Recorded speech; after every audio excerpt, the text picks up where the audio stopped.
বটদ্ৰা প্ৰকল্পস্থলী প্ৰদৰ্শন মুখ্যমন্ত্ৰী হিমন্ত বিশ্ব শৰ্মাৰ 29 ডিচেম্বৰত ভাৰতৰ গৃহমন্ত্ৰী অমিত শ্বাহে শুভ উদ্বোধন কৰিব এই প্ৰকল্পৰ। মুখ্যমন্ত্ৰী হিমন্ত বিশ্ব শৰ্মাই নিজৰ ৰাজনৈতিক জীৱনত কেতিয়াও ফাঁকি দিয়া নাই। উত্তৰ পূৰ্বাঞ্চলক বাৰে বাৰে বাংলাদেশৰ অধীনলৈ লৈ যোৱাৰ বাবে তেওঁলোকৰ নেতা আৰু চৰকাৰে চেষ্টা কৰি আছে। বাংলাদেশৰ পৰা বিভিন্ন সময়ত অহা মানুহে অসম ভৰি আছে।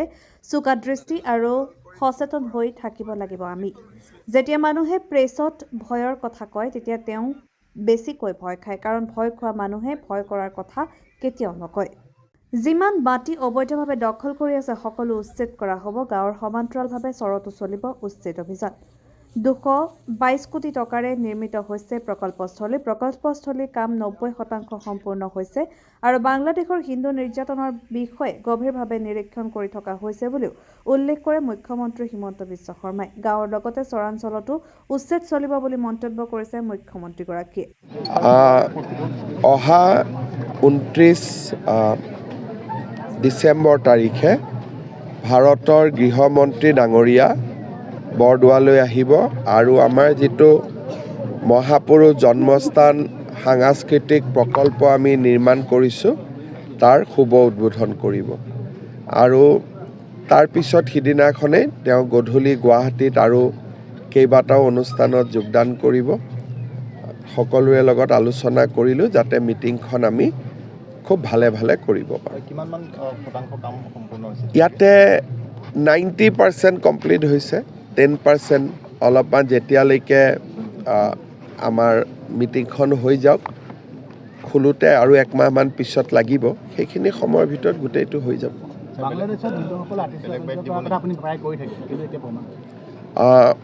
আমি সকলোৱে দেখা পাইছোঁ যে বাংলাদেশত হিন্দুসকলৰ ওপৰত অত্যাচাৰ, জীৱনতে অগ্নিত নিক্ষেপ আৰু বাৰে বাৰে বাংলাদেশে উত্তৰ পূৰ্বাঞ্চলক নিজৰ অধীনলৈ লৈ যোৱাৰ বাবে তেওঁলোকৰ নেতাসকলে বা নতুন যিসকলে বৰ্তমান শাসনত আছে তেওঁলোকে বাৰে বাৰে উল্লেখ কৰি আছে।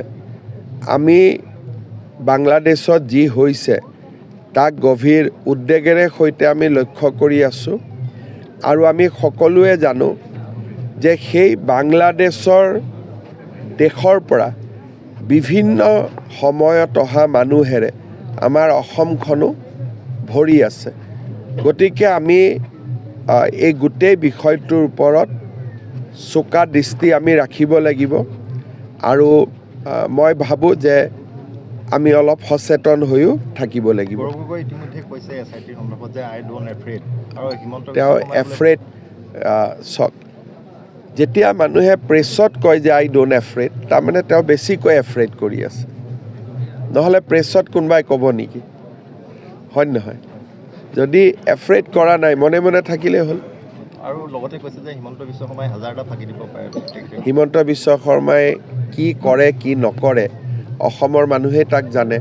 আপুনি যে মোক এই প্ৰশ্নটো সুধিলে, ক'ত সুধিছে? বৰদোৱা থানত থিয় হৈ। ইয়াত ফাঁকি আছে নেকি?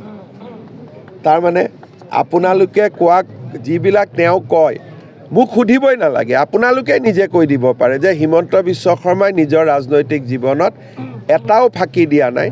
তাৰ উদাহৰণ এইটো বৰদোৱা প্ৰকল্প। আজি আপুনি এটা কেমেৰালৈ এটা বাইট কৰিয়ে দিব পাৰে।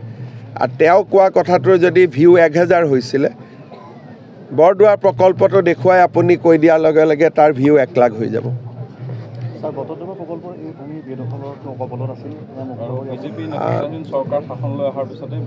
আজি বৰদোৱা থানৰ চাৰিওফালে আমাৰ বেদখল আছিল, বেদখল উচ্ছেদ হৈছে আৰু কিছু কৰিবলগীয়া কাম বাকী আছে আৰু আমি পৰ্যায়ক্ৰমে কৰি কৰি গৈ থাকিম।